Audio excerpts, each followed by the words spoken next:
Hey guys, welcome back to my channel Tradingfyive. So today's video is gonna be about basics of stock market.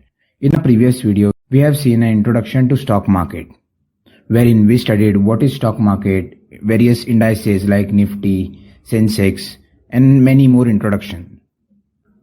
In today's video, we will cover what is trading, what is investing, various instruments which are available in the market to trade and invest, what is analysis, and at the last, important note for beginners.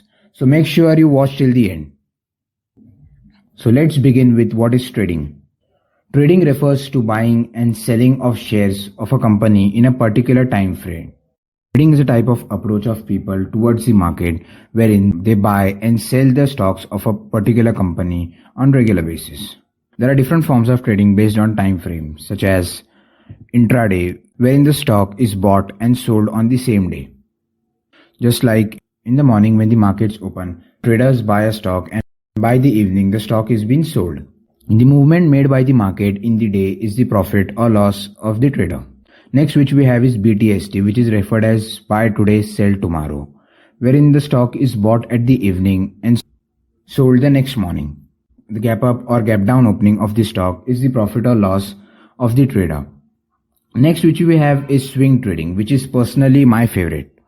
Swing trading refers to trading within a time period of 7 to 10 days, which we say as trading for hafta das din. Next, which we have is positional trading, which is traded for more than a month. And trust me, among these four forms of trading, the real money is made in positional trading. Next topic we have is what is investing. Investing refers to buying and holding the shares of a company for a longer duration. Now there is a confusion between trading and investing for many of the beginners. So trading can be simplified as just buying and selling the stock. And when it comes to investing, it is basically buying, holding the stock, just like we are taking partnership in the company for a longer duration.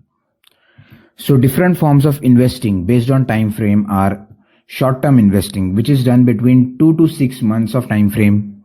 Next we have is medium-term investing, which is done between 6 to 10 months of time frame. And last, which we have is long-term investing, where the stock is being held more than a year.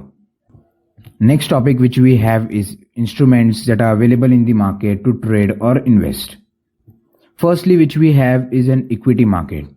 Now the equity market refers to the normal market wherein we trade or invest. Just like we buy the stocks of the company, the stocks are delivered in the form of equity. Next, which we have is derivative market. In this market we get leverage in a trade. The derivative market is further segmented into futures and options. Now the concept of derivative is a whole brief in itself. I will surely make a series of video on the derivative market wherein we can understand what is derivative market, what are these terms called as futures or options. For now, let's just focus on equity market. The next very important topic is what is analysis. Analysis is nothing but the process of predicting the direction of the market or an individual stock by considering the data of the stock. While analyzing the stock, we analyze the past data of the stock and try to give a calculated prediction of the stock, whether the stock will go up, go down, or be in a sideways condition. There are two types of analysis, as technical analysis and fundamental analysis. The type of analysis in which study of price, chart, or other technical aspects of the market, such as volume, trend, is done is called as technical analysis. Whereas when it comes to fundamental analysis, the analysis in which study of company's performance, balance sheet, P&L statement, which is profit and loss statement, is taken into consideration, is called as fundamental analysis.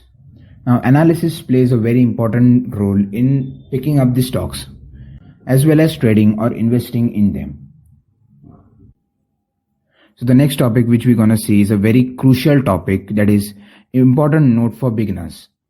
In this note, I have mentioned some mistakes that I have done as a beginner in the market. Like when I was new in the market, I had a very least knowledge of the market. And just like many of the beginners, I too did many mistakes which cost me huge losses. So I don't want that every beginner should make this mistake. First is never trade on the basis of news and tips. It is always advisory that we must trade on the basis of analysis rather than news or any tips. Because when we analyze, we get a clear reason to buy the stock. But when we trade on the basis of tips, we are just blindly trusting and are heavy chances to make loss. Then when it comes to news, it has been already discounted by the market, which means that the market has already reacted to the news and doesn't make any sense to trade on the basis of that news. Next one, which is a big rule I can say, is ignore trading on penny stocks as they are prone to manipulation. So mark my words in your mind that never ever trade on penny stocks. Say a huge no to penny stocks. Next is never trade on gut feeling, ego or emotions. I say it from my experience that emotions, ego and gut feeling can destroy a good trade. Trading should be done on thorough research and various calculations, not on these gut feelings, news, tips, emotions, etc. Next is a thumb rule, which is trade less but efficiently. I have seen many beginners trading in 10 to 15 stocks at a time. And at that time, I am just like, are you kidding me? Like, how do you manage 10 to 15 stocks at a time? It requires a high level of mindset, risk management, emotion management as well. So it is not advisory for many of the beginners to trade more and more. Instead, trade less in 2 to 3 stocks, but at that time, make the trade efficient. There is a saying that it is not the quantity trade, it is the quality trade. Next important rule which we have is avoid being greedy and over trading. According to your analysis, you must have a risk point, reward point, which we will be talking in a next video. So again, thank you for watching till the end. If you like the video, please press the like button, share the video as much as possible. And at last, to not miss such many contents on the markets, please subscribe and press the notification bell. I'll see you in the next video.